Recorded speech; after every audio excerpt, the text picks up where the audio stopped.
Greetings to one and all.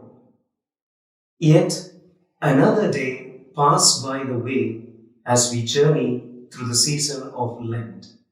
And today we have a beautiful parable in the Gospel passage. That is, the parable of the rich man and the Lazarus. We often wonder what and why did this rich man ended up in hell? Did he violate any of the commandments of the law of Moses? Interestingly, not at all. He did not steal, murder, commit adultery. Never. At the same time, why and how only Lazarus made it to heaven?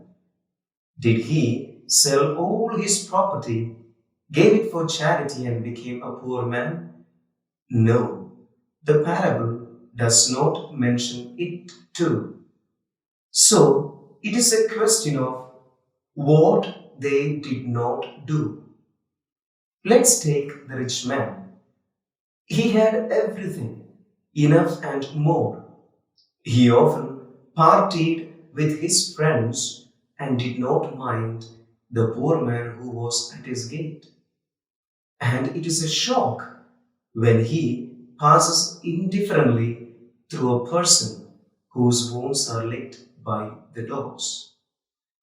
He may be a perfect Jew in the eyes of his neighbor, friends, and well-wishers, a person who is practicing all the religious rituals and finally to be called in here on earth a son of Abraham.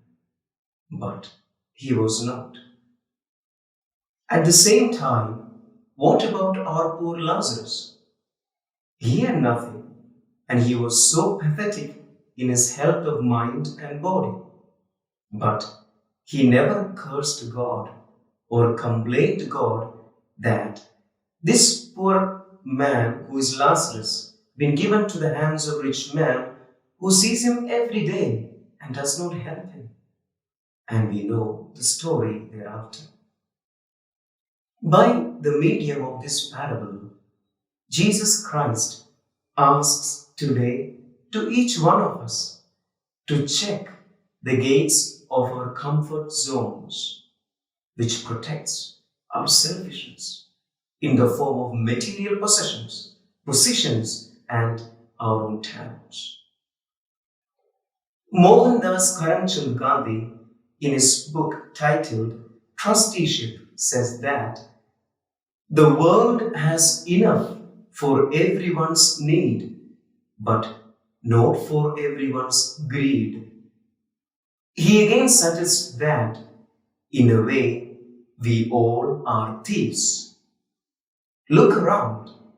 How many like you and me hardly manages a meal a day? From our luxury, we are often blind. If it is so, as God accuses Sodom, he will accuse each one of us too. As it is in the book of Ezekiel, chapter 16, verses 49, God accuses Sodom and says, "You did not stretch your hands to the poor amidst fullness of bread and wine." So friends, the call for the day is to love, to share, and to care. How joyful was our God when we were helping each other in the days of pandemic. But before that and after that? Yes, it is a big question. Saint Ignatius of Antioch used to ask himself daily at the end of his day that, whom did I help today?